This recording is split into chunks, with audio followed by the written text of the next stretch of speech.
ನಂದು ಅಂತ. Finance department ಒಪ್ಕೊಳಲ್ಲ, CM ಅವರು ಒಪ್ಕೊಳಲ್ಲ ಇದು ನಮ್ಮದು ಅಂತ. ಅಂದರೆ ಒಬ್ಬರ ಮೇಲೆ ಆಗ್ತಾ ಇದ್ದಾರೆ, ನಮಗೆ ಬರಲ್ಲ, ನಿಮ್ಮದು ಅಂತೇಳಿ. ಹಿಂದೆ ಜಯನಗರದಲ್ಲಿ ಒಂದು ಕೇಸ್ ಆಗಿತ್ತು ಮುಖ್ಯಮಂತ್ರಿಗಳೇ, ಒಂದು 10 ವರ್ಷದಿಂದ ಕೇಸ್ ಆಗಿತ್ತು. ರಾತ್ರಿ ಬೀಟ್ ಪೊಲೀಸ್ ಹೋಗಿದ್ದ, ಬೀಟ್ ಮಾಡ್ತಾ ಇದ್ದ. ರಾತ್ರಿ 2 ಗಂಟೆಯಲ್ಲಿ ಯಾರೋ ಕೊಲೆ ಮಾಡಿಬಿಟ್ಟು ಫುಟ್ಪಾತಲ್ಲಿ ಹಾಕ್ಬಿಟ್ಟಿದ್ದ ಹೆಣನ. ಬೀಟ್ ಪೊಲೀಸು ಫೋನ್ ಮಾಡ್ದ ಇನ್ಸ್ಪೆಕ್ಟರ್ಗೆ, ಎಬ್ಬರಿಸಿ, ಸಾರ್ ಕೊಲೆ ಆಗ್ಬಿಟ್ಟೈತೆ, ಏನು ಮಾಡೋದು ಸರ್ ಅಂತ. ಲೇ ಯಾಕೋ ನನ್ನ ನಾಳೆ ಬರ್ತೈತೆ, ನನ್ನ ಕಮಿಷನರ್ ಕರೀತಾರೆ, ಅಂದ್ರೆ ಕೊಲೆ ಕೇಸ್ ಆದರೆ ತಿಂಗಳು ರಿವ್ಯೂ ಮಾಡಿ ರಿಪೇರಿ ಮಾಡ್ತಾರೆ ಇವ್ರಿಗೆ, ಯಾರು ಕಮಿಷನರು ಎಲ್ಲರೂ ಕೂಡ. ಅದು ಅವನು ಎಲ್ಲ ಪೂರ್ತಿ ಆಗೋವರೆಗೂ ಎವ್ರಿ ಮಂತ್ ರಿವ್ಯೂ ಮಾಡ್ತಾನೆ, ನನಗೂ ಗೊತ್ತಿದೆ. ಅವನೇನು ಹೇಳ್ದ ಇನ್ಸ್ಪೆಕ್ಟ್ರು, ಲೇ ಆ ಪಕ್ಕದ ರೋಡ್ ಯಾರ್ದು ಅಂತ. ಸರ್ ಅದು JP ನಗರಕ್ಕೆ ಬರ್ತೈತೆ ಅಂತ. ತಗೊಂಡೋಗಿ ಅಲ್ಲಿಗೆ ಹಾಕ್ಬಿಡ್ರಿ ಅಂತ. ಶಂಕರಪುರ ಶಕಣ ಅವನ್ ತಗೊಂಡೋಗಿ ಅಲ್ಲಿ ಹಾಕ್ದ. ಆಮೇಲೆ ಆ ಬೀಟೋನು ಆ ಇನ್ಸ್ಪೆಕ್ಟರ್ ಫೋನ್ ಮಾಡ್ದ, ಸರ್ ನಮ್ಮಲ್ಲಿ ಒಂದು ಸತ್ತೋಗ್ಬಿಟ್ಟಿದೆ ಅಂತ. ಸರ್ ಇದು ನಡೆದಿದ್ದ ಘಟನೆ ನಾನು ಹೇಳ್ತಾ ಇರೋದು. ಅವನು ಆ ಇನ್ಸ್ಪೆಕ್ಟರ್ ಹೇಳ್ದ, ಲೇ ಹೆಂಗೋ ನಮ್ಮ ಬಂತು, ಎಷ್ಟೋ ಟೈಮು ಅಂತ. 4 ಗಂಟೆ ತಗೊಂಡೋಗಿ ಆ ಸ್ಟೇಷನ್ಗೆ ಅದಕ್ಕೆ ಹಾಕು ಅಂತ. ಮತ್ತೆ ಅಲ್ಲಿಗೆ ಬಂತು ಹಣ, ಅಲ್ಲಿಗೆ ಬಂತು.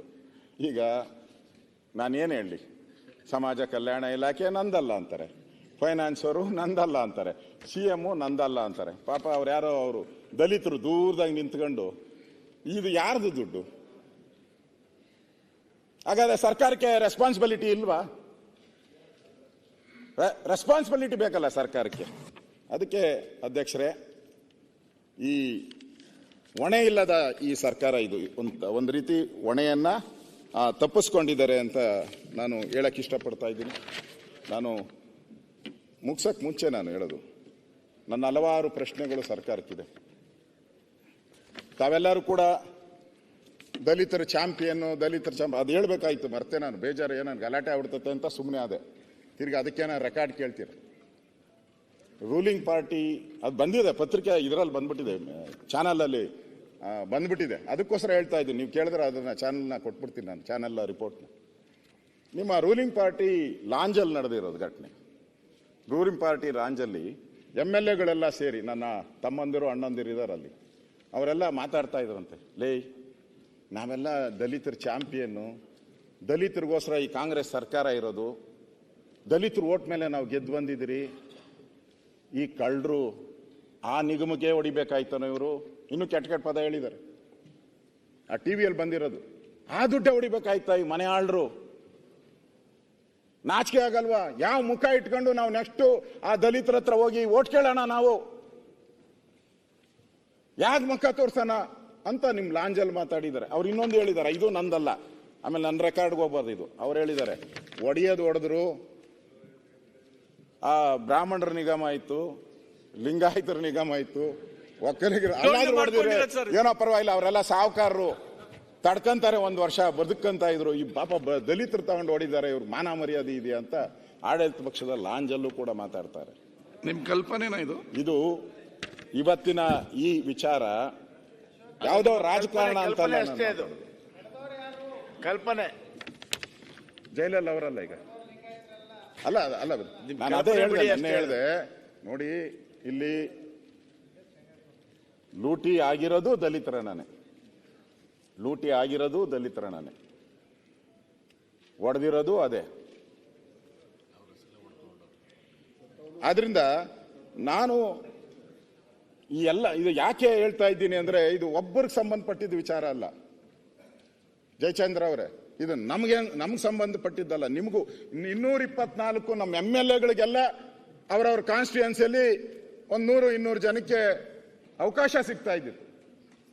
1 ವರ್ಷ ಕೊಟ್ಟಿಲ್ಲ, 1 ವರ್ಷದಿಂದ ಕೊಟ್ಟಿಲ್ಲ ಈ ಜನಾಂಗಕ್ಕೆ ಈ ಬೆನಿಫಿಟ್ ಸಿಕ್ಕಿಲ್ಲ ಅವ್ರಿಗೆ, 1 ವರ್ಷದಿಂದ ಸಿಕ್ಕಿಲ್ಲ.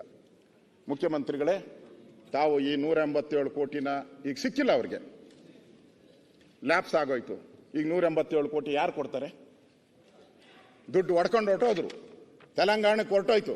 ಈಗ CM ಅವ್ರು ಕೊಡ್ಬೇಕಲ್ಲ ಅದನ್ನ. ಇಲ್ಲಾಂದ್ರೆ ಅವ್ರ ಪಾಡೇನು? ಸ್ಯಾಂಕ್ಷನ್ ಆಗಿ ಎಲ್ಲ ಅವ್ರು ಕಾಯ್ತಾ ಇದಾರಲ್ಲ, ಅವ್ರ ಪಾಡೇನು? ಇದಕ್ಕೆ ಯಾರು ರೆಸ್ಪಾನ್ಸಿಬಿಲಿಟಿ? ಯಾರನ್ನ ಗುರಿ ಮಾಡ್ತೀರಾ? ಯಾರನ್ನ ಸಸ್ಪೆಂಡ್ ಮಾಡ್ತೀರಾ? ಯಾರನ್ನ ಅಮಾನತು ಮಾಡ್ತೀರಾ? ಯಾರು ರಾಜೀನಾಮೆ ಕೊಡ್ತಾರೆ? ಇದು ಇವತ್ತು ಇರ್ತಕ್ಕಂಥ ಪ್ರಶ್ನೆ ಅಧ್ಯಕ್ಷರೇ. ಅದರಿಂದ ಇದು ಯಾರೋ ಒಬ್ಬರ ವಿರೋಧ ಪಕ್ಷದ ನಾಯಕರದಾಗ್ಲಿ ಮುಖ್ಯಮಂತ್ರಿದಾಗ್ಲಿ ಅಲ್ಲ ದುಡ್ಡಿದು. ಇಲ್ಲಿರೋಂಥ 224 MLA ಕ್ಷೇತ್ರಕ್ಕೂ ತಲುಪಬೇಕಾದಂಥ ಹಣ ಇದು. ನಮ್ಮ ಕ್ಷೇತ್ರದ ಮತದಾರರಿಗೆ ತಲುಪಬೇಕಾಗಿರೋ ಹಣ. ಅದಕ್ಕೋಸ್ಕರ ನಾನು ಎಲ್ಲರಿಗೂ ವಿನಂತಿಯನ್ನು ನಾನು ಮಾಡ್ತಾ ಇರೋದು. ದುರುಪಯೋಗ ಆಗಿದೆ ಈ ಹಣ. ನಾನು ಈ ಹಣಕ್ಕೆ ಇವತ್ತು ಈ ಅಕ್ರಮ ಕಲ್ಯಾಣಕ್ಕೆ ಹೋಗ್ಬೇಕಾಗಿದ್ದ ಹಣ ಆ ಜನರ ಬದುಕಿಗೆ ಒಂದು ರೀತಿ ಸರ್ಕಾರ ಕೊಳ್ಳಿ ಇಟ್ಟಂಗಾಯ್ತು. ಇದು ಸರಿಯಾ? ಆ ಜನರ ಹಣಕ್ಕೆ ಕೊಳ್ಳಿ ಇಟ್ರಿ.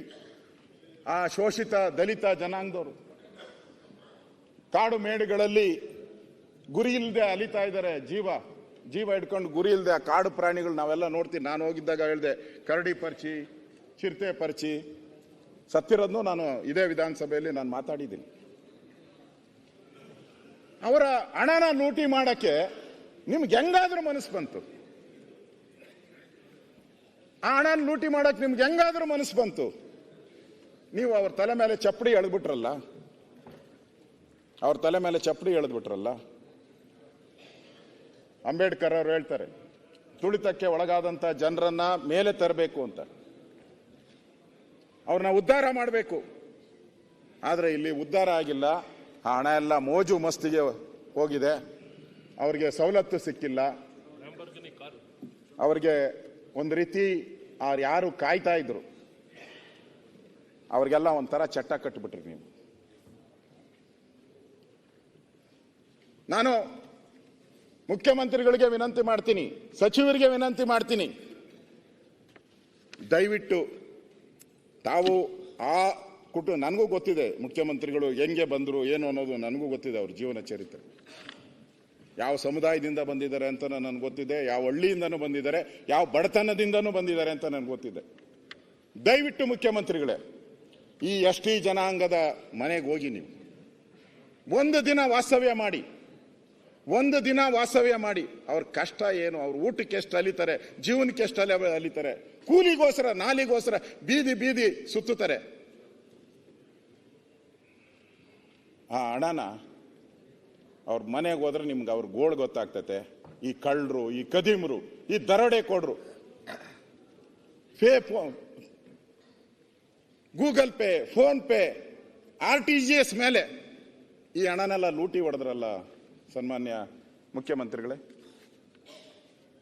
ಇದು ಯಾವ ಜನಕ್ಕೆ ಸೇರ್ಬೇಕಾಯಿತು ಅಂತ ನಾನು ಹೇಳ್ತಾ ಇದ್ದೆ. ಆ ಜನಗಳಿಗೆ ಆಗಿರತಕ್ಕಂಥ ಪಾಡನ್ನು ನಾನು ಹೇಳ್ತಾ ಇದ್ದೀನಿ ಅಧ್ಯಕ್ಷರೇ. ನಾನು ಕೂಡ ಒಂದ್ಸರಿ ನಾನು ವಿನಂತಿ ಮಾಡುವಂಥದ್ದು, ಪತ್ರಿಕೆಯಲ್ಲೂ ಬಂದಿದೆ, ಬೀದಿಗೆ ಬೀಳುವ ಸ್ಥಿತಿಯಲ್ಲಿ ಚಂದ್ರಶೇಖರ್ ಕುಟುಂಬ ಅಂತ. ಬೀದಿಗೆ ಬೀಳುವ ಸ್ಥಿತಿಯಲ್ಲಿ ಚಂದ್ರಶೇಖರ್ ಕುಟುಂಬ ಅಂತ ಬಂದಿದೆ. ನಾನು ಬೆಳಗ್ಗೆ ನಾನು ಫೋನ್ ಮಾಡಿದೆ ಜ್ಞಾನೇಂದ್ರನ್ಗೆ, ಇವ್ರಿಗೆ ಅಲ್ಲಿದ್ದಾರ ಅಂತ. ಆ ಮನೇನು ಬಿಟ್ಟು ಹೊಟ್ಟಿದ್ದಾರೆ. ಆ ಮನೆಯಲ್ಲಿ ಇರಕ್ಕಾಗ್ತಾ ಇಲ್ಲ, ಅವ್ರ ಕೈಲಿ ಬದುಕಕ್ಕೂ ಆಗ್ತಾ ಇಲ್ಲ. ಚೆನ್ನಿ ಅವ್ರ ಮನೇನೇ ಖಾಲಿ ಮಾಡಿಬಿಟ್ಟಿದ್ದಾರೆ.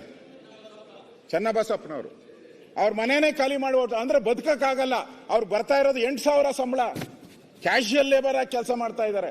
2 ಮಕ್ಕಳನ್ನ ಓದಿಸ್ಬೇಕು. ಬೀದಿಗೆ ಬಂದಿದೆ. ಯಾರಿಂದ ಬೀದಿಗೆ ಬಂತು? ಈ ದಲಿತರ 187 ಕೋಟಿ ಹಣವನ್ನ ಪಕ್ಷದ ನಾಯಕರು ಲೂಟಿ ಮಾಡಿದ್ರಿಂದ ಬಂದಿದೆ ಅಂತ ಹೇಳ್ತಾ ಇದ್ದಾರೆ ನಿನ್ನೆಯಿಂದ. ಅದರಿಂದ ಇಬ್ಬರು ಮಂತ್ರಿಗಳು ಭೇಟಿ ಮಾಡಿದ್ದಾರೆ. ಮಧು ಬಂಗಾರಪ್ಪನವರು ವಿರೋಧ ಪಕ್ಷದ ಭೇಟಿ ಮಾಡಿದ್ದಾರೆ. ಹೋಗಿ ನಿನ್ನೆಯಿಂದ ಆ ತಾಯಿ ಆಮೇಲೆ ಮಾತಾಡೋಣ. ಯಾರು ಅಂತ ಸ್ಪಷ್ಟಪಡಿಸಬೇಕು. ಹೊಸದೇ ಹೇಳ್ತೀನಿ. ಚಿನ್ನು ಶಾಸಕರ ಚಿನ್ನು ಅಂತ ಇದ್ದಾರೆ. ಚಿನ್ನು ಅವ್ರನ್ನ ಹಾಗೆ ಕರೆಯೋದು, ನಾವು ಹಾಗೆ ಕರೆಯೋದು. ನಮ್ಗೆ ಅದಕ್ಕೆ ಕೇಳಿದೆ.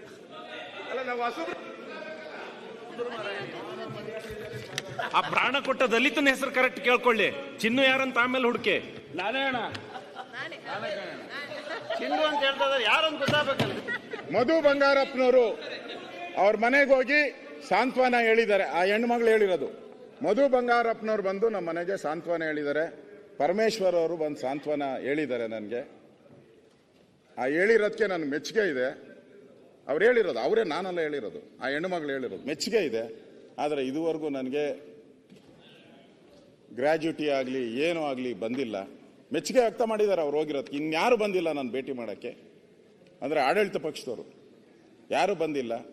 ನನ್ನ ಬದುಕು ಬೀದಿಗೆ ಬಂದಿದೆ. ನನಗೆ ಏನು ಬೇಡ, ಅವರು ನ್ಯಾಯಕ್ಕೋಸ್ಕರ ಕೊನೆಯವರೆಗೂ ಸಾಯ್ತೀನಿ. ಮನೆ ಹೇಳ್ದಂತೆ ಯಾರೋ ಒಬ್ಬ ಬ್ಯಾಂಕ್ ಅಧಿಕಾರಿ ಸುಚಿ ಸ್ಮಿತಾ ಅಂತ, ಆ ಬ್ಯಾಂಕ್ ಅಧಿಕಾರಿ CBI-ನಲ್ಲಿ ಆಗಿದೆಯಲ್ಲ, FIR ಆಗಿದೆ ಅವಳ ಮೇಲೆ, ಬ್ಯಾಂಕ್, ಯೂನಿಯನ್ ಬ್ಯಾಂಕ್, ಅವ್ರ ಮೇಲೆ ಅವ್ರ ಕಡೆಯವ್ರು ಹೋಗಿದ್ರಂತೆ. ಅಮ್ಮ ನೀನು ನಾವೆಲ್ಲ ನೋಡ್ಕಂತೀರಿ, ಅವ್ರ ಬೇಲ್ಗೆ ನೀವು ಅಬ್ಜೆಕ್ಷನ್ ಇಲ್ಲ ಅಂತೇಳಿ ಲೆಟ್ರ್ ಕೊಡಿ ಅಂತ ಕೇಳಿದ್ರಂತೆ. ಬೇಲ್ಗೆ ನಿಮ್ದು ಅಬ್ಜೆಕ್ಷನ್ ಇಲ್ಲ ಅಂತ ಕೊಡಿ ಅಂತ. ಅದಕ್ಕೆ ಆ ಅಮ್ಮ ಹೇಳಿದಾಳೆ, ನನ್ನ ಜೀವ ಒತ್ತೆ ಇಟ್ಟಾದರೂ ಸರಿ ನ್ಯಾಯ ಪಡೆಯುತ್ತೇನೆ, ಯಾವುದೇ ಸಹಿಯನ್ನು ಹಾಕುವುದಿಲ್ಲ ಅಂತ ವಾಪಸ್ ಕಳಿಸಿದಾಳು. ಅಂದರೆ ಎಷ್ಟು ನೊಂದಿರ್ಬೇಕಾ ಹೆಣ್ಣುಮಗಳು. ನಾನು ಸರ್ಕಾರನ ಕೇಳೋದು, ನಮ್ಮ ಮನೆಯಲ್ಲಾಗಿದ್ರೆ, ನಿಮ್ಮ ಮನೆಯಲ್ಲಿ ಈ ಥರ ಒಬ್ಬ ಹೆಣ್ಣುಮಗಳಿಗೆ ಅನ್ಯಾಯ ಆಗಿದ್ರೆ, ಅಪರಾಧ ಮಾಡಿಲ್ಲ, ದುಡ್ಡು ಹೊಡೆದಿಲ್ಲ, ಲೂಟಿ ಹೊಡೆದಿಲ್ಲ, ಏನು ಮಾಡಿಲ್ಲ, ಅನ್ಯಾಯವಾಗಿ ಸಾವಾದರೆ ನಿಮ್ಮ ಮನೆಯಲ್ಲಾಗಿದ್ರೆ, ನಮ್ಮ ಮನೆಯಲ್ಲಿ ನಮ್ಮ ಅಕ್ಕನೋ ತಂಗಿಗೋ ಆಗಿದ್ರೆ ಸುಮ್ಮನೆ ಇರ್ತಾ ಇದ್ದೀರಾ ನೀವೆಲ್ಲರೂ ಕೂಡ? ನಾವೆಲ್ಲ ಸುಮ್ಮನೆ ಇರ್ತಾ ಇದ್ರ? 187 ಕೋಟಿ ಅವನು ಸತ್ತಿಲ್ಲ, ಪ್ರಾಣ ತ್ಯಾಗ ಮಾಡಿಲ್ಲ, ತ್ಯಾಗ ಅಂತ ಹೇಳ್ತಾ ಇದ್ದೀನಿ. ಮಾಡಿಲ್ಲ ಅಂದ್ರೆ 187 ಕೋಟಿಗೆ ಬಿಲ್ ತಯಾರು ಮಾಡೋಕ್ಕೆ ಗೋವಾದಲ್ಲಿ ಕರ್ಕೊಂಡೋಗಿ ಅವಾಗ ಫಿಲ್ ಮಾಡಿಬಿಟ್ಟಿದ್ರು ಅವರು. ಅವನು ಅವಮಾನಕ್ಕೆ ಅಂಜಲಾರದೆ ನಾವು ಕೊಟ್ಟಿದ್ದಾನೆ. ಸನ್ಮಾನ್ಯ ಅಧ್ಯಕ್ಷರೇ, ಇವತ್ತು ನನ್ನ ಕೊನೆಯದಾಗಿ ನಾನು ಹೇಳೋದು, ನಾನು ಹೇಗೆ ಇದು ಫೈನಾನ್ಸ್ ಡಿಪಾರ್ಟ್ಮೆಂಟ್ಗೆ ಬರುತ್ತೆ ಅಂತ ಹೇಳಿದ್ದೀನಿ, ನಾನು ಹೇಗೆ ಇಲಾಖೆಗೆ ಬರುತ್ತೆ ಅಂತ ಹೇಳಿದ್ದೀನಿ. ಈ ವಾಲ್ಮೀಕಿ ಜನಾಂಗದ ಶಾಪ ನಿಮಗೆ ತಟ್ಟಬಾರ್ದು ಅಂತ ಹೇಳಿದ್ರೆ, ವಾಲ್ಮೀಕಿಯ ಶಾಪ, ಯಾಕಂದ್ರೆ ಹೆಸರಿಟ್ಬಿಟ್ಟಿದ್ದೀರ ವಾಲ್ಮೀಕಿ, ತಪ್ಪ ಆಗಬಾರ್ದು ಅಂದ್ರೆ ಈ 187 ಕೋಟಿ ಹಣವನ್ನ ಸರ್ಕಾರ ಕೂಡಲೇ ಬಿಡುಗಡೆ ಮಾಡಬೇಕು. ಕೂಡಲೇ ಬಿಡುಗಡೆ ಮಾಡಬೇಕು. ಓದಂತ ಯಾರು ಪಟ್ಟಿದೆ ಅವರಿಗೆ ಬಿಡುಗಡೆ ಮಾಡಬೇಕು. ಈ ಅಕ್ರಮ ಏನಿದೆ CBI ತನಿಖೆ ಆಗಬೇಕು. CBI ತನಿಖೆ ಪೂರ್ತಿ SIT ಆಗ್ತಾ ಇದೆ, ಜೊತೆ ವಸೂಲು ಮಾಡಬೇಕು, ಬಿಡುಗಡೆ ಮಾಡಬೇಕು. CBI 3 ತನಿಖೆಗಳು ಬೇಕಾ ಅವಶ್ಯಕತೆ ಇರಲ್ಲ, ಆಗ್ಬೇಕು. ಇದು ಫೈನಾನ್ಸ್ ಡಿಪಾರ್ಟ್ಮೆಂಟ್ ಬರೋದ್ರಿಂದ ಮುಖ್ಯಮಂತ್ರಿಗಳು ನೈತಿಕ ಹೊಣೆಯನ್ನ ಹೊರಬೇಕಾಗ್ತದೆ. ಬಿಟ್ಬಿಡಿ ಈ ಪುಸ್ತಕ ಗಿಸ್ತಕ ಎಲ್ಲ, ನಾನು ಕಾನೂನೆಲ್ಲ ಒಂದ್ಸಲ ಸೈಡ್ಗೆ ಇಟ್ಬಿಡ್ತೀನಿ. ಕಾನೂನೆಲ್ಲ ಒಂದು ಸೈಡ್ಗೆ ಇಟ್ಬಿಡೋಣ, ಬೇಡ. ಕಾನೂನು ಪ್ರಕಾರ ನಿಮಗೆ ಕಾನೂನು ಪ್ರಕಾರ ಬರುತ್ತದೆ, ಅಪರಾಧಿ ಈ ಸರ್ಕಾರನೇ. ಆದರೆ ಕಾನೂನು ಬಿಟ್ಬಿಡಿ. ಒಬ್ಬ ನೈತಿಕ ಹೊಣೆಯನ್ನ ಹೊತ್ತು ಮುಖ್ಯಮಂತ್ರಿಗಳು ರಾಜೀನಾಮೆ ಕೊಡಬೇಕು. ನೈತಿಕ ಹೊಣೆ, ಕಾನೂನು ಬಿಟ್ಬಿಡಿ. ಒಬ್ಬ ನೈತಿಕ ಒಂದು ಅಧಿಕಾರ, ನಾನಿದ್ದಾಗ, ನಾನು ಮುಖ್ಯಮಂತ್ರಿ ಆಗಿದ್ದಾಗ, ನಾನು ಫೈನಾನ್ಸ್ ಮಿನಿಸ್ಟರ್, 187 ಕೋಟಿ ದಲಿತರ ಹಣ ಈ ತರ ಹೋಗಿದೆ ಅಂತ ಹೇಳಿದ್ರೆ ನನಗೆ ಅವಮಾನ. ಇದು ಒಂದು ಅಮಾಯಕ ಪ್ರಾಣನು ಕೂಡ ದಲಿತ ಪ್ರಾಣ ಆಗಿದೆ. ನಾನು ಮುಖ್ಯಮಂತ್ರಿಗಳು ಇದರ ನೇರವಾಗಿ ಅವರು ಮಾನಸಿಕವಾಗಿ ನೈತಿಕವಾಗಿ ಇಲ್ಲ ಇದಾಗಿದೆ ಅನ್ನೋದು ಪ್ರೂವ್ ಆಗಿದೆ. ನಾನು ಯಾರ್ಯಾರು ಏನೇನಿದ್ದಾರೆ ಅಂತ ಎಲ್ಲ ಹೇಳಿ, ಅದಕ್ಕೆ ಮುಖ್ಯಮಂತ್ರಿಗಳು ಜವಾಬ್ದಾರಿ ನೈತಿಕ ರಾಜೀನಾಮೆ ಧನ್ಯವಾದ ಅರ್ಪಿಸ್ತಾರೆ.